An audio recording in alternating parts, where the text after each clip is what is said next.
Yeah, what time's the makeup artist? Now, don't give us an hard time, man. We're here for an easy day. I told you about these celebrities. Is my hair on straight?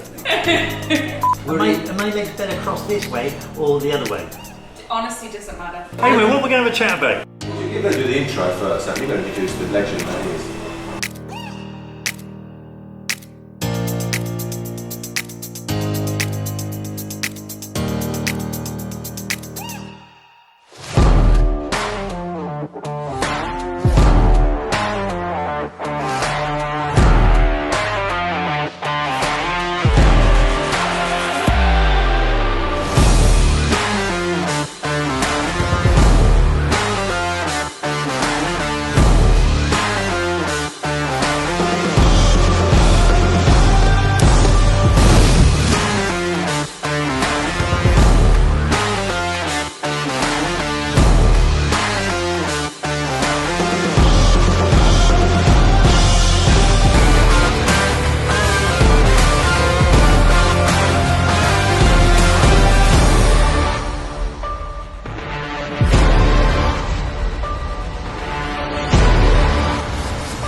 In a busy salon in Gloucestershire, and it's with Mark Blake.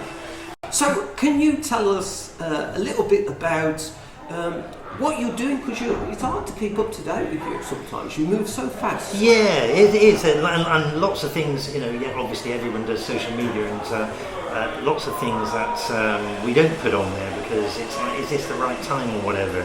But yeah, we're sort of growing as a brand. We've got 2 shops, about 45 staff. And business is increasing for us, and we've gone at it in a slightly different way. You know, everyone does the customer care thing, and we're in the British Edison Business Awards for this customer care. And actually, on my entry, I crossed out every time it said customer care and said we don't do customer care, we do customer delight, because everybody does customer care. You know, McDonald's does customer care. You know? and if I phone up and complain anywhere, they say, oh, I'll get you through to our customer care department. I said, no, can I speak to your customer delight department? And they say, we haven't got one. I said, oh, I think that's where it's going wrong. So, yeah, we want to excel and exceed and just go a totally different level. But, you know, our salons now, we have a bar, but not a bar like everyone else. We have a barman, we do cocktails, we do every type of thing. So in the morning, you know, they have the sort of fresh fruit baskets. There's anything we can do to actually wow that client, because I like being wowed, and I love people selling to me, but very rarely do I go in anywhere and people sell to me. I'm a willing victim. Tell me about something, I'll buy it. But the problem is in our industry, we don't tell people about it. We keep everything a secret. So it's like, you know, tell them to sell them. And that's all I want to do really, is I'll tell you what I should be doing with your hair and this, that, and whether you buy it is up to you. But I'd rather you have that choice, because a lot of the time we don't even give them that choice. Stop me if I get past midnight, because I do talk a lot, you know. No, that's great. So from a drinks point of view, I noticed that you do champagne as well. We haven't had none yet. Ah, well, you did say you were driving. So, and you know, we're very... You have a licence? Yeah, licence. I'm a landlord, in a sense, personal licence holder. We've got premises licence. And we're so very... that's why you've changed the name of the salon to the Red Lion? Is that right? Yeah. Is it Mark Blake or is it the Red Lion? Actually, there was a pub years ago I used to love. It was called the Dirty Duck. Oh. And I always thought, you know, I'd love to own a pub called the Dirty Duck. Because there's one in Arborn called the Dirty Duck. And on the one side there's a picture of a dirty duck, and on the other one, the other side of it is it's the White Swan. Yeah, but it's the Dirty Duck. I don't even the Dirty Duck, never go in the White Swan. Sounds like common. We talk about Harrison, don't we?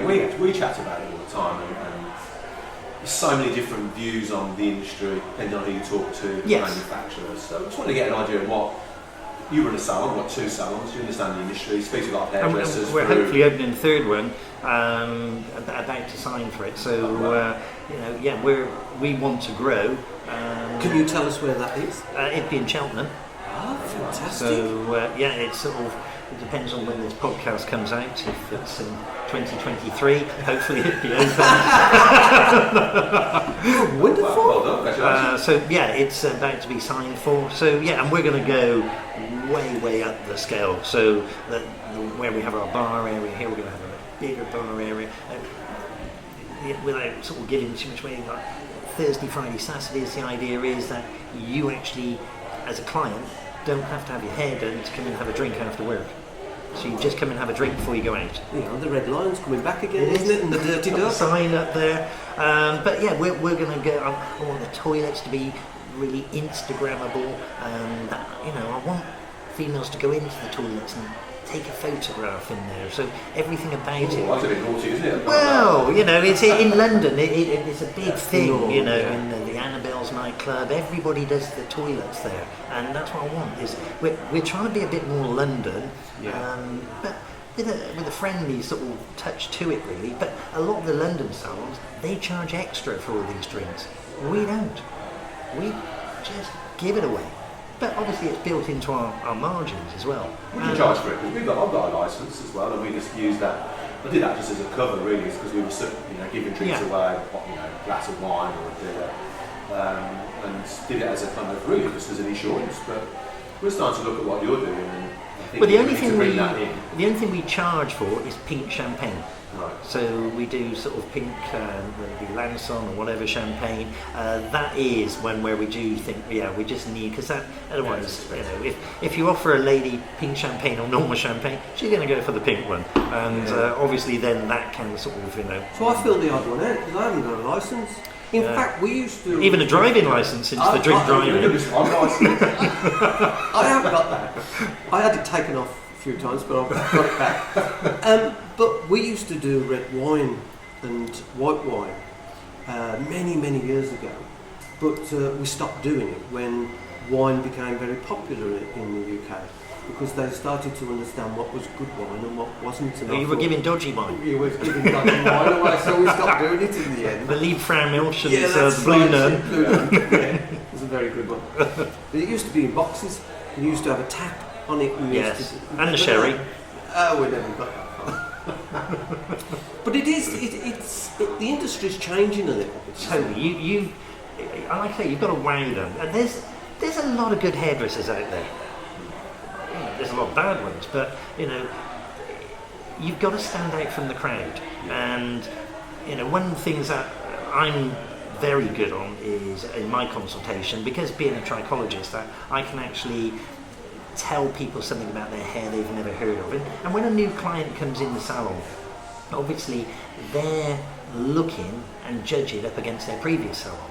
And what I always say is that, you know, they're looking around, they're looking at the skirting board, they're this and the other. So yeah, the drinks, the waiting area, but also the fact that if I can tell something about their hair they've never heard before, they're... Oh, hold on, I've been going to the hairdressing salons for 30 years, nobody's ever told me this. They've stopped looking, all of a sudden they're on board, they want to know more. And I found, you know, as you know, I do a lot of trichology teaching, and some hairdressers have phoned me up and said, what gave you this idea of talking to hairdressers about hair? You know, I said, yeah, who would have thought they'd have been interested in talking about hair? It's really bizarre, isn't it? But the clients, you know, they want to know about hair. But unfortunately, a lot of hairdressers, and I know it's a sweeping statement, end up talking about Love Island or Strictly. Well, not being funny, yeah, it might be great, but if I can work on the 80-20 principle, that I'm talking 80% about hair and 20% about Love Island or Strictly, you know, then we've got it in the right balance, because I'm never going to sell anything while I'm talking about Strictly. And okay, I want to tell you everything I'm using on your hair. Whether you take it is up to you, but I wouldn't be doing my job if I hadn't told you. And unfortunately, a lot of hairdressers don't do their job and tell you what they're using on your I think hair. that's the difference between the top salons and the top hairdressers to the rest out there. That's the point of difference now. I think it's, whether it's the top salons or whether it's the salons that are making money, Because as we know, our industry is famed for.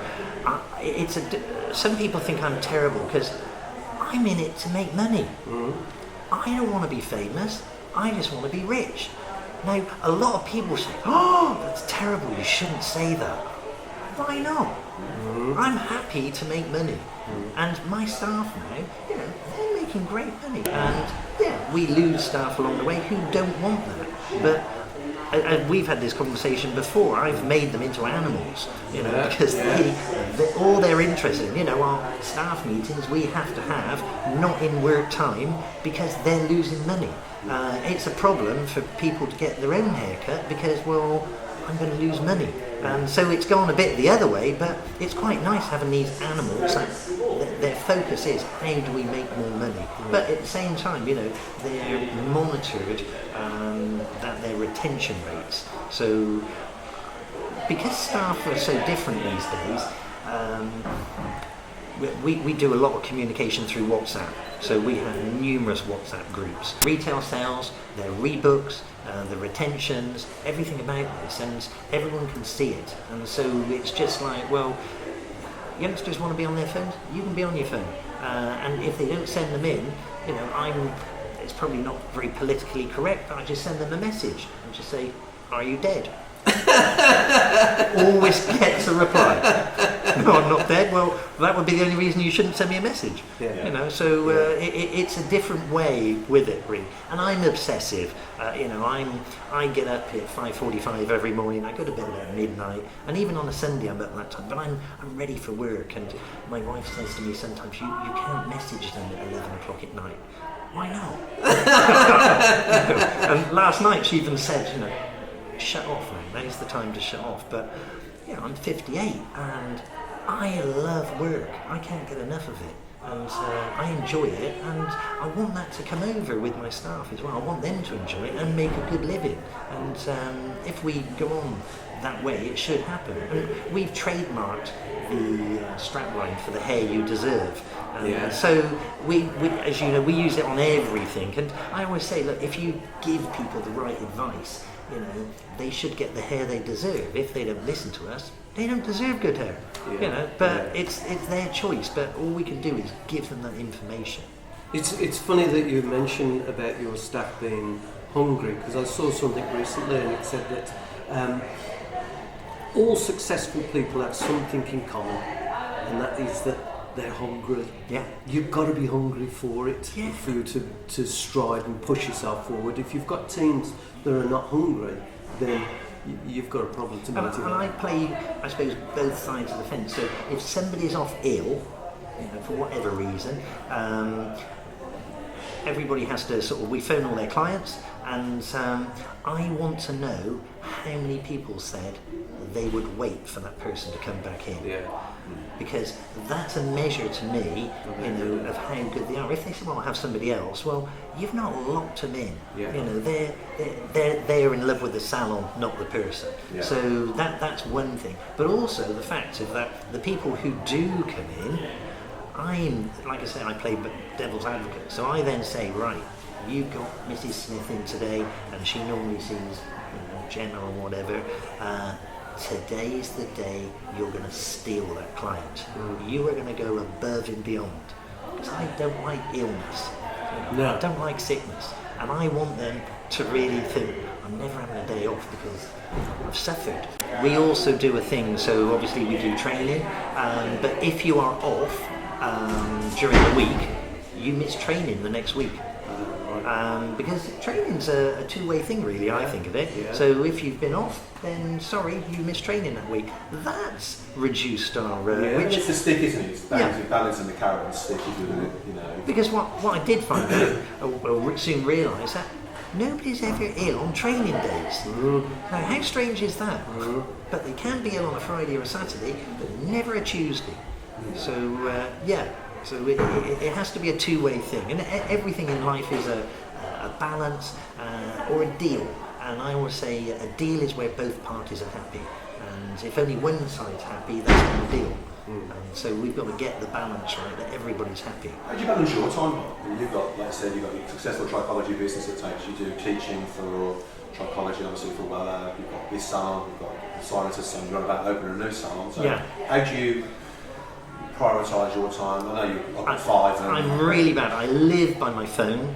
Everything has to be in my phone. Our management team, everything they have to send me calendar invites for. So everybody in our management team, there's calendar invites, you accept it, so we know you're going to be there. So wherever my phone says I'm going to be. However, I did turn up for a seminar the other week for a certain big company in Dublin, and they cancelled it. But the same company had booked my flights. They cancelled it 3 months ago, but the same company booked my flights 2 weeks before. It's been a nice day in Dublin. I had a nice day, bit of lunch, but breakfast, and they still paid me. But it's really weird. I don't know when you guys do seminars. I felt more tired for actually not doing it because I was prepped. That's right. You don't get the adrenaline from it, do you? Yeah. You get the excitement for doing it. And last week I was doing a seminar in London, and I get a real buzz because the one thing I'm really good at, and that's not, I'm not one to blow my own trumpet. No. But in a room full of people, I can usually spot a nutritional issue, and so I go around, sniff everybody's hair, and literally I just stopped at this girl and I said, "Oh, your hair fascinates me." And I said, "In fact, I'm quite worried about it," and I sort of felt it and tugged some out, and I said, "I think you've got an iron or a B12 issue." And she said, "Really?" And I said, "Yeah." And she said, "Well, that's really weird because I'm under the doctor because I've got an iron and a B12 deficiency." And the rest of the class were just like, "Oh my God," because it's like... Just by looking at her. Just by looking. And what I'm trying to do when I teach trichology and various things on hair is teach hairdressers how to be a bit of a Sherlock Holmes. Yeah. Because when clients come in for the consultation, you don't know where it's going to go, and like I said, if I can tell them something about their hair they haven't heard before, but also I can hone in on those areas as well, and the retention rate is a lot better, and it's building client loyalty because they're not going to go to anyone else because they don't get this sort of information off anyone else. Yeah, you've got their trust. Totally, and it is building trust with clients, and I love selling, but I don't sell anything that's not appropriate. Yeah. I'm not in for a quick, cheap sale or anything like that. So building that loyalty up, they know when I do tell them about something for their hair, then they're going to It's a recommendation rather than a selling point, yeah.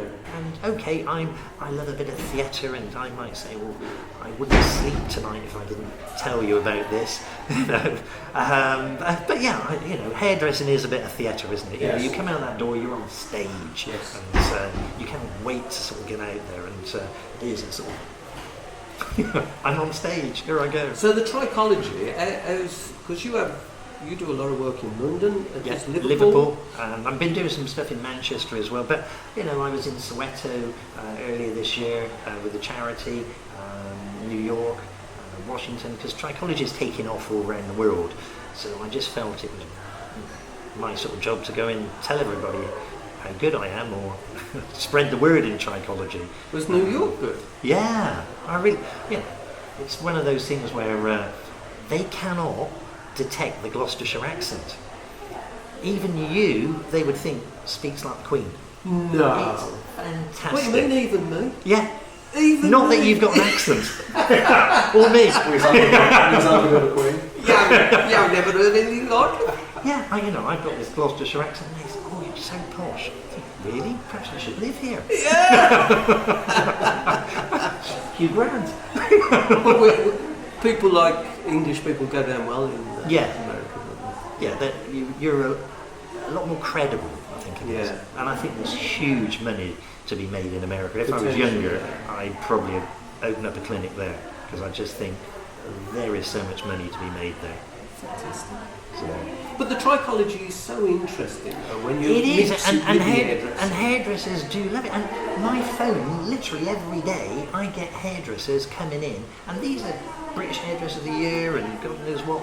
They're all coming in saying, asking me questions, and so I've realised this, and yeah, I give away lots of information, and on my courses, I tell people a lot of things about trichology, and some people don't like it because they think being a trichologist is a bit like being a member of the magic circle and you shouldn't give things away. But you know, I'm giving certain things away, but it obviously would take you a long time. But I'm trying to get more hairdressers to train to be a trichologist, so you've got to give them an appetite whetter to get them on board really. And you know, they're not going to go from a day course of mine to opening a clinic or anything like that, but they're thinking, oh, this is something I want to learn about. And like I say, most hairdressers actually want to know about that fabric they deal with every day called hair. But it's the one thing we actually don't teach them very much about. We teach them about angles and colours and this and the other, but the client thinks you know everything about hair. So they're asking you questions, they've been on Google, and what I find a lot of time, hairdressers haven't got a clue of the right information, and they're still telling people, oh, you shouldn't wash your hair every day. Well, that's a total rubbish. Yeah. You know, you can wash your hair as often as you want, but I see in magazine articles all the time, don't wash your hair too much. Why? What's the science behind it? So yeah, there's a lot of myths out there. I'm intrigued with you and your time because you have so much going on and you're doing so much. What's the structure within the businesses? You mentioned that you have management people. Yeah. So we've got our Cheltenham shop, if it goes ahead, won't open for another 6 months. So we've now already taken on the Cheltenham manager. So she is being trained ready for us. So we've got like I say, our home management team. My wife is a big part of it. I'm a great ideas person, but I never finish anything because I'm on to the next idea. Yes. My wife is a great finisher, and she finishes things. So a lot of the time, I'm onto this, and she will finish it. And I think that's part of the whole thing. If I was by myself, it would be a disaster. Well, the issues I like though is that's why I'm interested in that you go through a new salon is you talk to anyone in the industry now, most people, and it's recruitment's an issue, finding people, and so when it comes to opening salons, and if I think about opening, I mean I've had 3 salons, went from 3, and then went consolidated back to one big salon similar to this. And when I think about opening salons, those concerns played on me a little bit in terms of where do I find the right staff, the right quality of staff, but you don't seem to have that. Either the concern or worry about that. So. No, well, it is a slight concern, but because it'll be 6 months in advance before we actually even open, I will be starting to advertise that we're be sort of opening this shop, and so most people keep it a secret, because don't want to tell anyone. No, I'm feeding it into the industry already that we will be opening. Because nobody's going to leave before Christmas. January and February times are a really quiet time. That's when they're going to get their worst wage packets. It's going to start biting a little bit then. So I want to feed that in, and I'm a real drip feeder, and I play the long game with it. And I don't think it'll be a problem, and because we do pay well, and I can show you how to make more money as a hairdresser, but you have to be on board with it. Would you ever something similar size to this or something more? It won't be, yeah. This place, because we own the freehold, so we've got a big old sort of beast of a place here. Cirencester, it's going to be a bit bigger than that. And Cirencester works really well for us. I was going to say, it's a nice salon though. Yeah. I quite like that. Like Richard, I've had 3 salons with a partner, and when we opened up the 3rd salon, which 2 of them was only 200 yards apart from each other, we still felt that standards, things got watered down, standards dropped a little bit or were inconsistent. Well, the one thing with our standards, we have gone the other way with our standards. We have now our standards with cleanliness, and whether it be from the cowshed, hand soap to whatever is really, we've gone totally the other way. And it's been a real hard job training youngsters. One, not to put sugar on the saucer when they give you a drink. Ask if the client wants sugar. You might have to talk to them. And it is very much, so the cocktails we do here, there's a page, it shows a picture of how it should be presented. We've had to go, it's probably a bit of a McDonald's thing really. Same as us. There's a picture of everything, and nobody... But isn't that, Mark, through experience over the years, we've found that we've got to do the McDonald's sort of experience, system. frustration, I'm not sure which it is really. You can't just put them in, show them what to do, walk away. It's not going to work. And it is, they have line managers, so their jobs are checked in the evening. They have to then WhatsApp me. And WhatsApp seems a strange way of managing people, but that's what youngsters are into. I'm not going to do it by Snapchat, but you have to work in a medium that they're going to respond to, so that we have to do what we can. You have to manage them differently now. I mean, you sort of say that in my salon, we don't have phones on the salon floor, we're saying they have access to them. How do you find that work in terms of keeping their... They shouldn't have phones attention on the salon floor, but in the evening, one of the girls sent the banking figures through last night at 11 o'clock.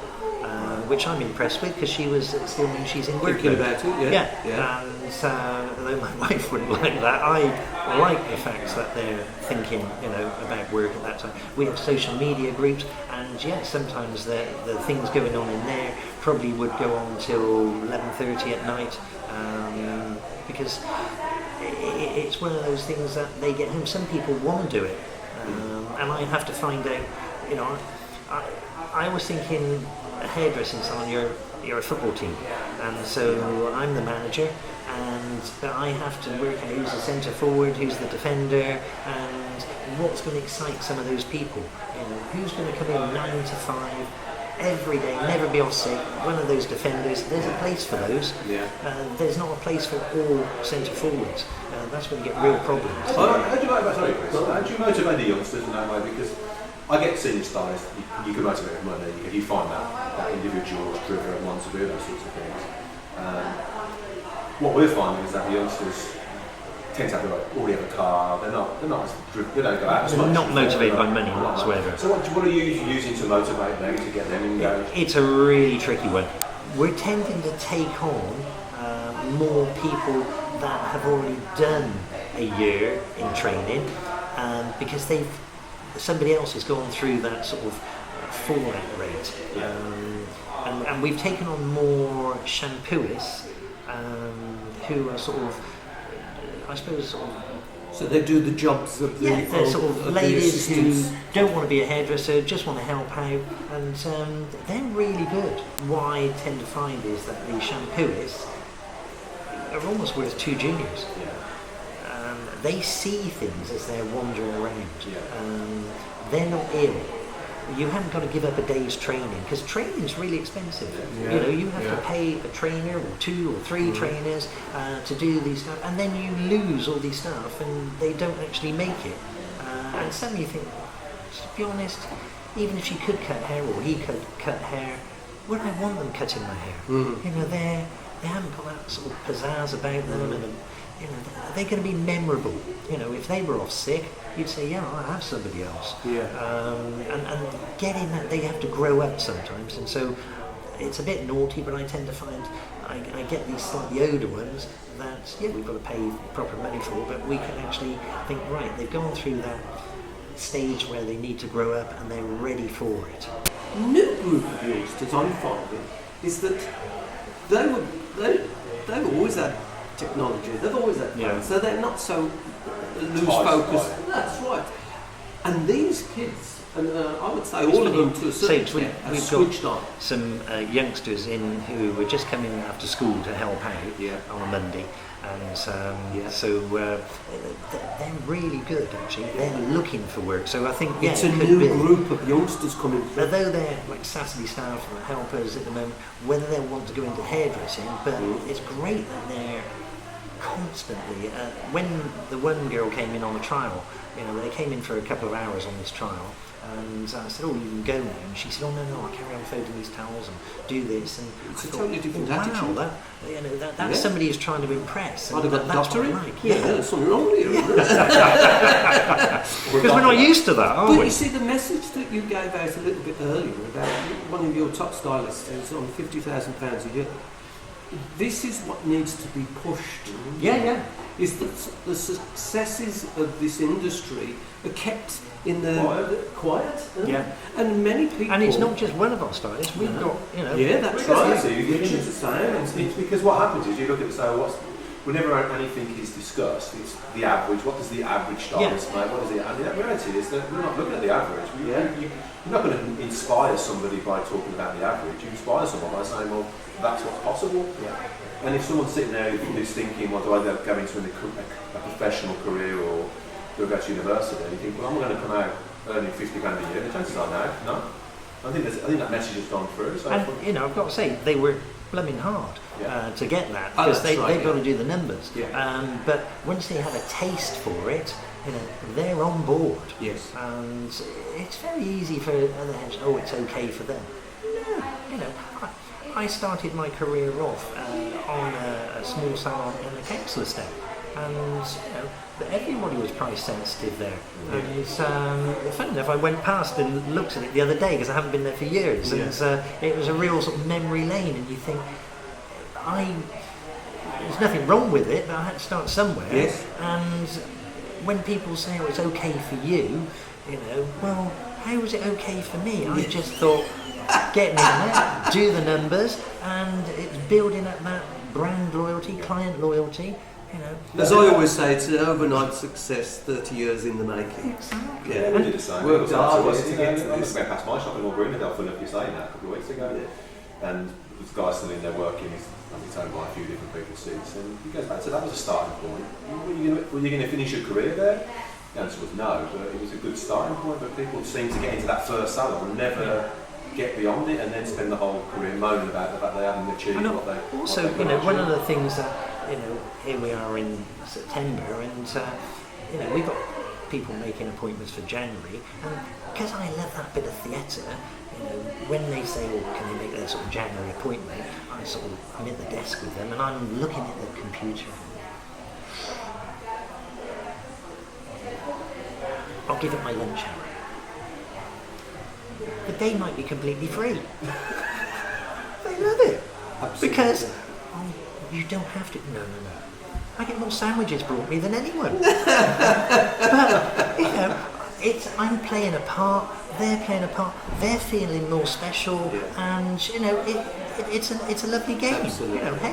It might be shop at Father Christmas. It might not be there, but we all go along with it. What was the turning point? And I'm thinking about education. You started from a salon on a council estate, and you worked your way up. What was your parents' background? Was they into it? My mum was a hairdresser, but it was more, you did 4 sets an hour. Yeah, this so and the it was other. that sort of thing. What was the turning point from a business point of view? What happened for you to? Well, I think the even knowledge? when we first set up our first shop. I love it how you say shop. I always say shop. You say you haven't got We're a shop, have you? We're a shopkeeper, really, aren't we? But it was one of those things. We wanted it a place to be, and at that time, we were sort of young and going out and making ourselves. I suppose we were doing social media all those years ago, even before social media. But I was always obsessed to be ready for work the next morning. So I used to sleep in the shop window on the sofa there because I didn't want to be late. It's just one of those things. The word failure doesn't come into it. I'm so focused on, I couldn't think of failing or not winning. And I think you have to have that belief. And if you haven't, then it's a bit sketchy. And it's having that mentality and the attitude that there are tough times, aren't there? Yeah. And we all have tough times. Sleepless nights. Absolutely. Everything. But it's that mentality that you pushes you through, isn't it? I'm not giving up, blimey. I feel like it sometimes, but I was involved in another business before, and I used to stay up till after midnight to see the bank account switch over to see whether we could pay certain things. And I didn't want to ever be like where that. does that come from? Because I have it, you have it, and you have it. And I think a lot of successful people do. And I get up early in the morning, and some friends of mine who work in the city in London, they will message me at 5 o'clock in the morning because they're up, they're go-getters. And I think that's partly it. There's not enough hours in the day, really. But it's what's exciting about life, isn't it? It is. It's not sitting on the beach all the time. I can't get playing your enough. golf. Well, even when we go on holiday, my wife knows we can only go on holiday where there's Wi-Fi. And we've sunbathed on separate areas of the beach because the Wi-Fi doesn't reach. So I can go just on the edge of the beach and sunbathe there, and she's over there. And it's true, we take books, always take books now to read on holiday, but they're always to do with business. And we have CCTV, so nobody can hide, and so also the receptionists know where everybody is.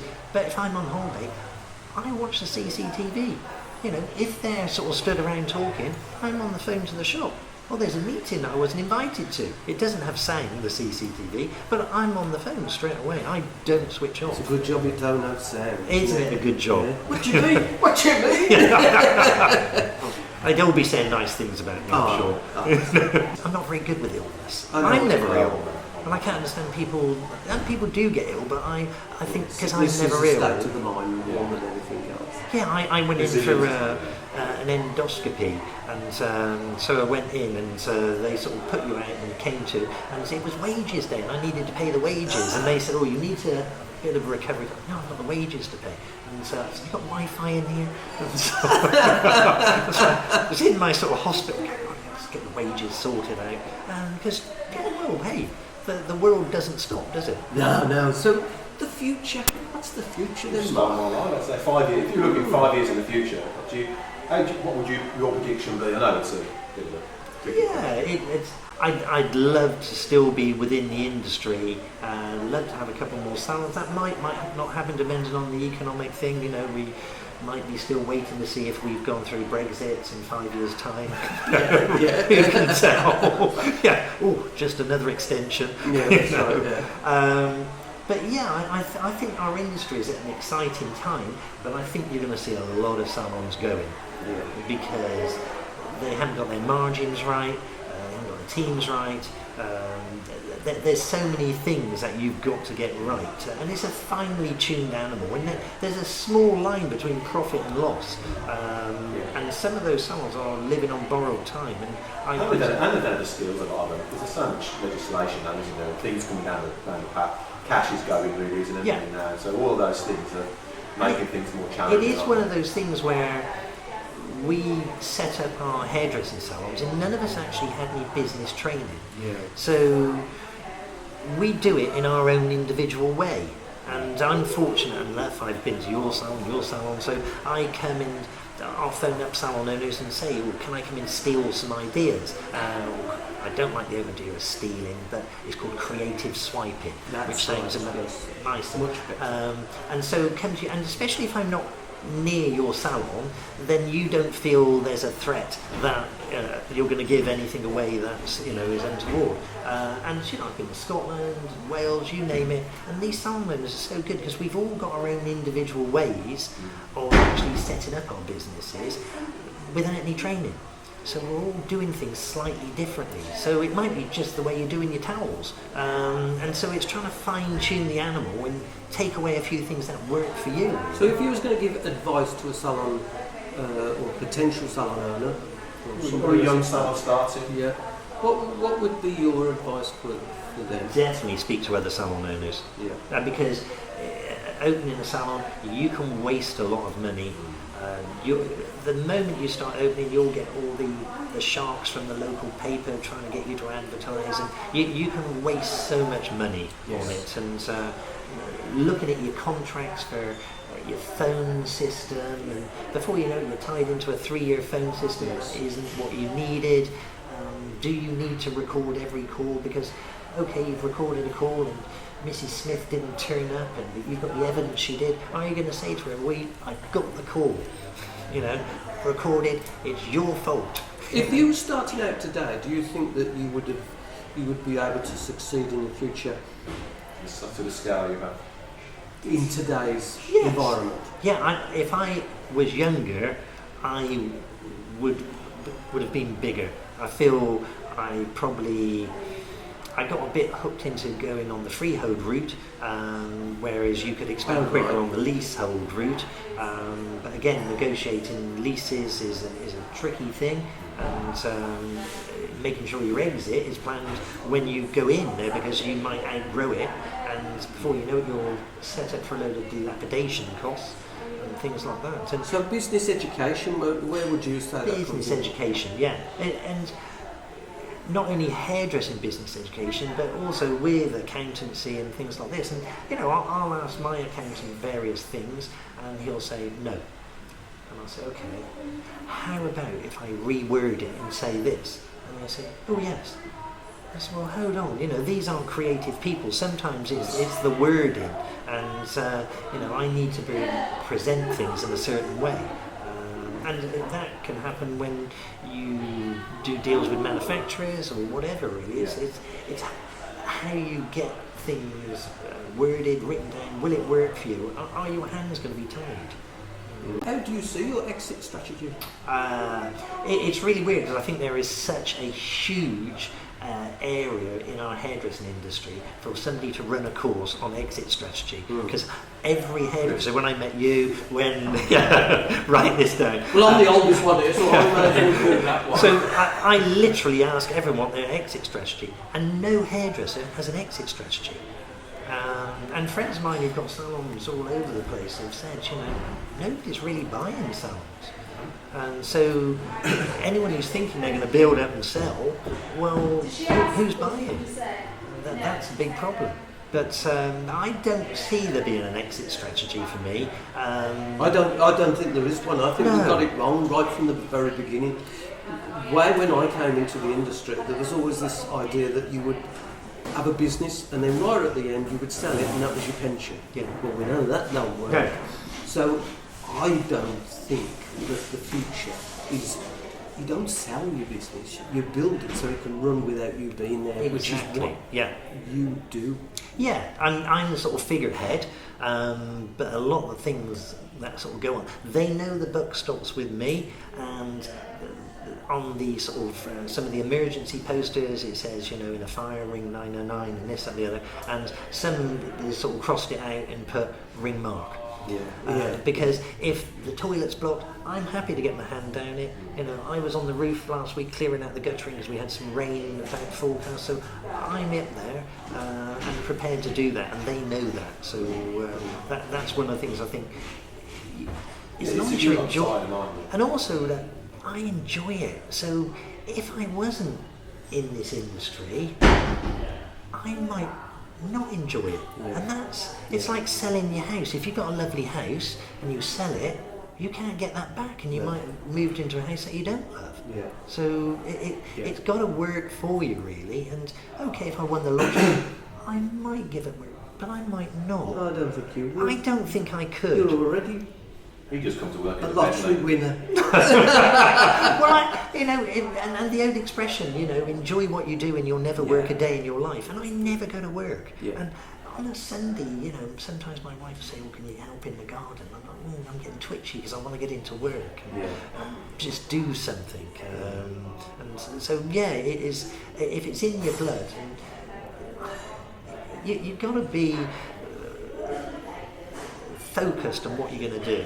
And if you're wishy-washy, well, it's never going to happen.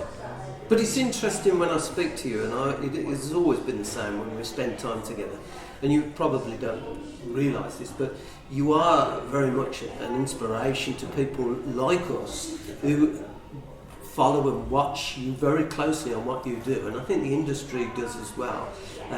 From our point of view, is that I think it's always a pleasure to be around you. I was thinking with Mark, and there's only a few really people. There's lots of people out there that you could admire because there's lots of people out there that who are famous, but like I said, not successful. Lots of people come and go. Yes. Yeah. You're a bit like chewing gum on the shoe. You Oh, can't dear. get it off. You know what I mean? Yeah, you're always there. And I think it's that whole thing is, you know, I try and look at things in a different way, and how can I approach it from a different way? Because if you're doing the same, only a fool thinks they can get a different result, aren't they? So let's try it from this out. And that's why, you know, with my accountant, I'll say, well, okay, if I reword it, can I do this? And I'm not happy unless I've exhausted every avenue. And with my trichology patients, you know, we can't always get everybody's hair back, whatever, but I say we are going to try every single thing we can, and even if we can, we know we've given it our best shot. And always with the trichology, I say, you know, we've got 6 months. You know, I can't make your hair look any different today, but over the next 6 months, we're going to want a journey together, and we're going to give it our best shot. And you know, that's the other thing where I suppose I score on the trichology. They know they've got virtually 24-hour-a-day access to me. I work 7 days a week, so my patients email me 7 days a week, and I encourage them to. Some people say, that's terrible because, you know, well, we close on a Sunday. You know, it's a day for me, and I'm happy to work it. And finally, Mark, is how important do you think it is to be around like-minded people? Because I find that... Definitely. I find that I like being around you guys because it quite difficult motivates me, and to find the time, but sometimes it's important.